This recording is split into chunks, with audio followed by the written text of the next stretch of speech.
Tutor স্পিডের পক্ষ থেকে সবাইকে স্বাগতম। আজকে আমরা অনুশীলনী 2.2 অর্থাৎ লাভ ক্ষতি নিয়ে আলোচনা করব। তো শুরুতে আমরা একটা উদাহরণ দেখি। একজন দোকানদার 50 টাকা দিয়ে একটি খাতা কিনলেন। 1 নম্বর প্রশ্ন হচ্ছে সেই খাতাটি 70 টাকা দিয়ে বিক্রি করলে তার লাভ কত। আর 2 নম্বর প্রশ্ন হচ্ছে সেই খাতাটি 30 টাকা দিয়ে বিক্রি করলে তার ক্ষতি কত। তো আমরা দেখি দোকানদার খাতা কিনছে কয় টাকা দিয়ে, 50 টাকা দিয়ে, অর্থাৎ ক্রয় মূল্য হচ্ছে 50 টাকা। তো প্রথম ক্ষেত্রে ও বিক্রি করছে 70 টাকা দিয়ে, অর্থাৎ 50 টাকা দিয়ে কিনছে, 70 টাকা দিয়ে বিক্রি করছে। প্রশ্ন হচ্ছে তার লাভ কত। তো এটা আমরা খুব সহজেই বলতে পারি তার লাভ কত, 20 টাকা। কারণ হচ্ছে ও কিনছে 50 টাকা দিয়ে, বিক্রি করছে 70 টাকা দিয়ে, তার মানে ও 20 টাকা লাভ করছে। তো এই বিষয়টা কেমনে পাইছি?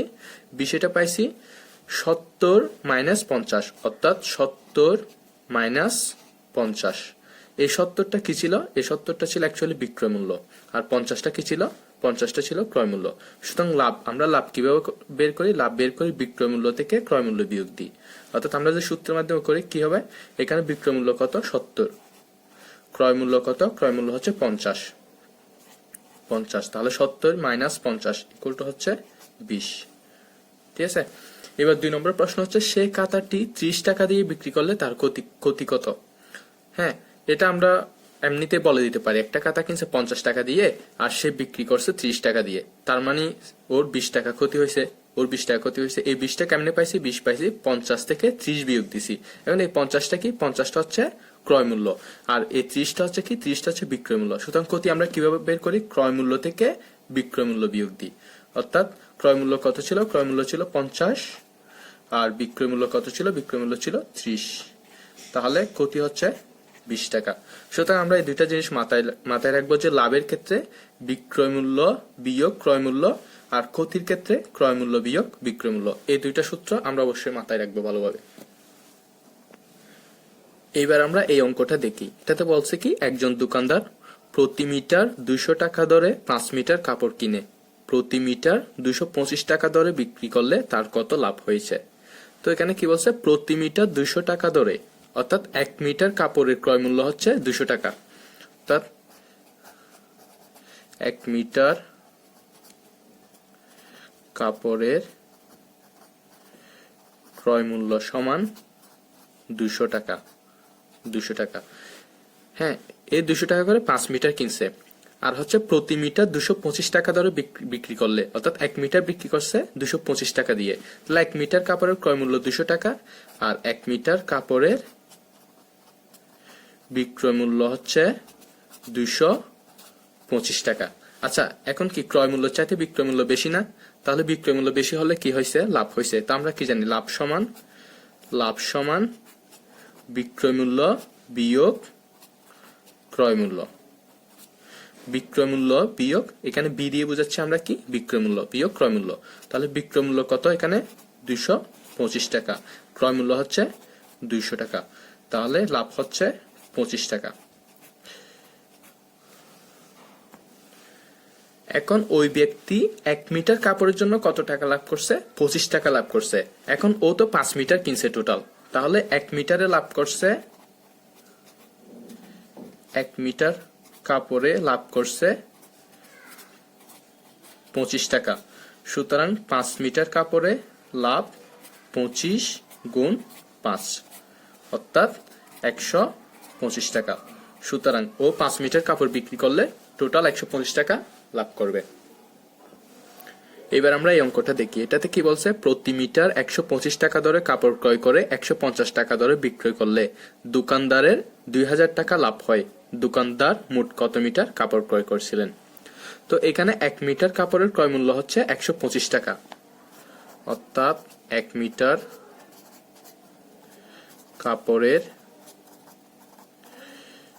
ক্রয় মূল্য সমান 125 টাকা, আর ক্রয় করে 150 টাকা দরে বিক্রয় করলে, অর্থাৎ 1 মিটার কাপড়ের বিক্রয় মূল্য সমান 150 টাকা। আচ্ছা, 1 মিটার কাপড় কিনছে 125 টাকা দিয়ে, 1 মিটার কাপড় বিক্রি করছে 150 টাকা দিয়ে, তার মানে লাভ করছে। অর্থাৎ তাহলে লাভ কত হয়েছে? আমরা কি জানি? লাভ সমান হচ্ছে বিক্রয় মূল্য বিয়োগ ক্রয় মূল্য। এখন এখানে বিক্রয় মূল্য হচ্ছে কত? 150। 50 আর ক্রয় মূল্য হচ্ছে 125, 125, তাহলে 25 টাকা, 25 টাকা। তাহলে 25 টাকা লাভ করছে কয় মিটার কাপড়ের জন্য? 1 মিটার কাপড়ের জন্য। এখানে কিন্তু বলে দিছে যে দোকানদার টোটাল লাভ করছে 2000 টাকা। তো আমরা কি দেখলাম? আমরা দেখলাম 25 টাকা লাভ করছে 1 মিটার কাপড়ের জন্য, অর্থাৎ 25 টাকা লাভ হয় 1 মিটার কাপড়ে। তাহলে ঐকিক নিয়ম করব, 1 টাকা লাভ হয় 25 ভাগের 1 মিটার কাপড়ে। টোটাল লাভ হয়েছে কত? 2000 টাকা। তাহলে 2000 টাকা লাভ হয় 2000 আর নিচে হচ্ছে 25। ঠিক আছে, এখন এটা যদি বাদ দিই আনসার আসবে 80 মিটার কাপড়ে। তাহলে দোকানদার মোট 80 মিটার কাপড় ক্রয় করছিলেন। এবার আমরা এই অঙ্কটা দেখি। এটাতে কি বলছে? 25 মিটার কাপড় যে মূল্যে ক্রয় করে সেই মূল্যে 20 মিটার কাপড় বিক্রয় করলে শতকরা কত লাভ বা ক্ষতি হবে। তো এখানে 25 মিটার কাপড় কত মূল্যে ক্রয় করছে এটা ডিরেক্ট বলে দেয় নাই। তো আমরা ধরতে পারি যে কি 25 মিটার কাপড় আমি 100 টাকা দিয়ে ক্রয় করছি। তাহলে ধরি 25 মিটার কাপড়ের ক্রয় মূল্য ইকুয়াল টু 100 টাকা। দড়ি 25 মিটার কাপড়ের ক্রয় মূল্য 100 টাকা। এখন 25 মিটার কাপড়ের ক্রয় মূল্য 100 টাকা হলে 1 মিটার কাপড়ের ক্রয় মূল্য হবে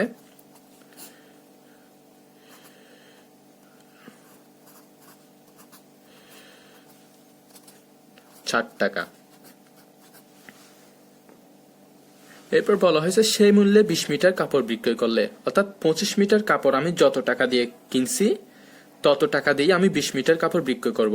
এখন 25 মিটার কাপড় কিনছি 100 টাকা দিয়ে, তাহলে 20 মিটার কাপড় বিক্রয় করব সেম 100 টাকা দিয়ে। তাহলে আমি লিখতে পারি 20 মিটার কাপড়ের বিক্রয় মূল্য ইকুয়াল টু 100 টাকা, 100 টাকা। সুতরাং 1 মিটার কাপড়ের বিক্রয় মূল্য হচ্ছে 100 নিচে হচ্ছে 20, 5 টাকা, 5 টাকা। এখন আমরা কি দেখতেছি? আমরা এখন দেখতেছি 1 মিটার কাপড়ের ক্রয় মূল্য হচ্ছে 4 টাকা আর 1 মিটার কাপড়ের বিক্রয় মূল্য হচ্ছে 5 টাকা। তাহলে প্রতি মিটার কাপড়ের জন্য আমার অবশ্যই কি হয়েছে? লাভ হয়েছে, কারণ আমার বিক্রয় মূল্য 5 টাকা, ক্রয় মূল্য 4 টাকা, তার মানে আমার 1 টাকা লাভ হয়েছে। সুতরাং লাভ ইকুয়াল টু আমরা কি জানি? বিক্রয় মূল্য বিয়োগ ক্রয় মূল্য। তাহলে বিক্রয় মূল্য হচ্ছে 5 আর ক্রয় মূল্য হচ্ছে 4, তাহলে লাভ ইকুয়াল টু 1 টাকা। অর্থাৎ আমার 1 মিটার কাপড়ের জন্য লাভ হচ্ছে কয় টাকা? 1 টাকা। এখন 1 মিটার কাপড় আমি কিনছি কয় টাকা দিয়ে? 4 টাকা দিয়ে, অর্থাৎ আমি 4 টাকা ইনভেস্ট করে 1 টাকা লাভ পাচ্ছি। হ্যাঁ, আমরা জানি লাভ বা ক্ষতি নির্ভর করে কিসের উপর? ক্রয় মূল্যের উপর হিসাব করি আমরা। সুতরাং তাহলে কি বলছে? শতকরা কত লাভ বা ক্ষতি হবে। এখন 4 টাকায় লাভ হয়, 4 টাকায় লাভ হয় 1 টাকা। তাহলে 1 টাকায় লাভ হয় 4 ভাগের 1 টাকা। সুতরাং শতকরা মানে 100 টাকায় হিসাব করি, তাহলে 100 টাকায় লাভ হয় 100 নিচে হচ্ছে 4, তাহলে কাটাকাটি হলে 25 টাকা। তাহলে শতকরা লাভ কত? 25%। এবার এই অঙ্কটাতে বলছে একটি দ্রব্য 400 টাকায় বিক্রয় করলে যত ক্ষতি হয় 480 টাকায় বিক্রয় করলে তার 3 গুণ লাভ হয়। দ্রব্যটির ক্রয় মূল্য কত? তো আমরা ধরি 400 টাকায় বিক্রয় করলে, 400 টাকায় বিক্রয় করলে ক্ষতি হয় ক টাকা? ক্ষতি হয় ক টাকা। এখন আমরা কি জানি? ক্ষতি সমান, আমরা জানি ক্ষতি সমান হচ্ছে ক্রয় মূল্য বিয়োগ বিক্রয় মূল্য, ক্রয় মূল্য বিয়োগ বিক্রয় মূল্য। এখন ক্ষতি হয়েছে কত টাকা? ক টাকা, সমান ক্রয় মূল্য কত? ক্রয় মূল্য দেয় নাই, অর্থাৎ ক্রয় মূল্য আমরা বের করব। ক্রয় মূল্য বিয়োগ বিক্রয় মূল্য হচ্ছে 400, বিক্রয় মূল্য হচ্ছে 400। তাহলে আমি ক্রয় মূল্য সমান কি লিখতে পারি? ক্রয় মূল্য সমান লিখতে পারি ক যোগ 400, অর্থাৎ এই ক্ষেত্রে আমার ক্রয় মূল্য হবে ক যোগ 400 টাকা। আচ্ছা, এবার কি বলছে? এবার বলছে 480 টাকা বিক্রয় করলে তার 3 গুণ লাভ হয়, অর্থাৎ 400 টাকায় বিক্রয় করলে যত ক্ষতি হয় 480 টাকা বিক্রয় করলে তার 3 গুণ লাভ হয়। ঠিক আছে, এখন 400 টাকায় বিক্রয় করলে ক্ষতি হয় ক টাকা। ঠিক আছে, এখন 480 টাকায় বিক্রয় করলে লাভ হবে কত? 3 ক টাকা, কারণ হচ্ছে ক এর 3 গুণ। এখন 480 টাকায় বিক্রয় করলে লাভ হয় সমান 3 ক টাকা, 3 ক টাকা। এখন আমরা লাভের সূত্র কি জানি? লাভের সূত্র জানি লাভ ইকুয়াল টু বিক্রয় মূল্য বিয়োগ ক্রয় মূল্য, বিক্রয় মূল্য বিয়োগ ক্রয় মূল্য। এখন এখানে লাভ কত? 3 ক, 3 ক। বিক্রয় মূল্য কত? 480, 480 বিয়োগ ক্রয় মূল্য, ক্রয় মূল্য। তাহলে ক্রয় মূল্য সমান কি লিখতে পারি? ক্রয় মূল্য সমান লিখতে পারি, ক্রয় মূল্য সমান হচ্ছে 480 বিয়োগ 3 ক, 3 ক টাকা। ঠিক আছে, এখন এই অঙ্কে এটা হচ্ছে প্রথম পার্ট আর এটা হচ্ছে দ্বিতীয় পার্ট। এখন জিনিস কিন্তু সেম, দ্রব্য হচ্ছে সেম। ঠিক আছে, সেম জিনিসের উপর দুইটা কন্ডিশন অ্যাপ্লাই করে আমরা দুইটা পার্ট পাইছি। এখন প্রথম পার্ট থেকে ক্রয় মূল্য পাচ্ছে এটা, দ্বিতীয় পার্ট থেকে ক্রয় মূল্য পাচ্ছে এটা। তো এই ক্রয় মূল্য আর এই ক্রয় মূল্য অবশ্যই সমান হবে, কারণ হচ্ছে জিনিস তো সেম। আমি কিন্তু একটা ডেফিনিট একটা অ্যামাউন্ট দিয়ে কিনছি। হ্যাঁ, তাহলে আমি লিখতে পারি ক প্লাস 400 সমান 480 মাইনাস 3 ক, অর্থাৎ এই ক্রয় মূল্য এটা সমান এটা লিখতে পারি। তাহলে এই সমীকরণটা আমরা যদি সলভ করি কি হবে? ক এইটা এই পাশে আসলে প্লাস 3 ক হয়ে যাবে, 3 ক ইকুয়াল টু 480 মাইনাস এটা 400, এটা এই পাশে চলে যাবে। তাহলে 4 ক ইকুয়াল টু 80, তাহলে ক ইকুয়াল টু হচ্ছে 80 ডিভাইড বাই 4 ইকুয়াল টু হচ্ছে 20। এখন ক এর মান আমরা পাইছি 20। এখন ক্রয় মূল্য সমান কত? আসলে ক্রয় মূল্য সমান ক যোগ 400 টাকা। সুতরাং ক্রয় মূল্য সমান, এখন ক এর মান পাইছি আমরা 20 যোগ 400 সমান 420 টাকা। তাহলে জিনিসটা ক্রয় মূল্য হচ্ছে 420 টাকা। এবার আমরা এই অঙ্কটা দেখি। এটাতে বলছে একটি গড়ি 625 টাকায় বিক্রয় করলে, একটি গড়ি 625 টাকায় বিক্রয় করলে 10% ক্ষতি হয়, কত টাকায় বিক্রয় করলে 10% লাভ হবে? এখন ধরি আমরা জিনিসটির ক্রয় মূল্য হচ্ছে, অর্থাৎ গড়িটির ক্রয় মূল্য হচ্ছে 100 টাকা, 100 টাকা। এখন 10% ক্ষতিতে, 10% ক্ষতিতে বিক্রয় মূল্য, 10% ক্ষতিতে বিক্রয় মূল্য। আচ্ছা, 10% ক্ষতি হলে বিক্রয় মূল্য কত হবে? আমি একটা জিনিস 100 টাকা দিয়ে কিনছি, 10% ক্ষতি মানে 100 টাকার মধ্যে 10 টাকা ক্ষতি হয়েছে, তাহলে এটার বিক্রয় মূল্য হবে 100 মাইনাস 10 সমান 90 টাকা। কারণ হচ্ছে আমি 100 টাকা দিয়ে কিনে 90 টাকা বিক্রি করলেই তো আমার 10 টাকা ক্ষতি হচ্ছে। এখন 10% লাভে, 10% লাভে বিক্রয় মূল্য। এখন আমি যদি 10% লাভ করতে চাই তখন আমাকে জিনিসটা 110 টাকা দিয়ে বিক্রি করতে হবে, অর্থাৎ 100 যোগ 10, 110 টাকা। হ্যাঁ, এটা আমরা ব্যাক ক্যালকুলেশন করলেও চিন্তা করতে পারি। একটা জিনিস আমি 110 টাকা দিয়ে বিক্রি করছি কিন্তু কিনছি 100 টাকা, তাহলে আমার 10% লাভ হয়েছে। আবার 90 টাকা দিয়ে বিক্রি করছি কিন্তু কিনছি 100 টাকা দিয়ে, তাহলে আমার 10% ক্ষতি হয়েছে, অর্থাৎ 100 উপর 10 টাকা করে ক্ষতি হয়ে গেছে এটা। এখন কথা হচ্ছে জিজ্ঞেস করছে কত টাকায় বিক্রয় করলে 10% লাভ হবে। এখন 100 টাকার মধ্যে 110 টাকায় যদি বিক্রয় করি আমার 10% লাভ হয়, আর 90 টাকায় বিক্রি করলে আমার 10% ক্ষতি হয়। ঠিক আছে, এখন 10% যদি লাভ করতে চাই আমার বিক্রয় মূল্য হওয়া উচিত 90 টাকার পরিবর্তে 110 টাকা, অর্থাৎ 90 টাকার পরিবর্তে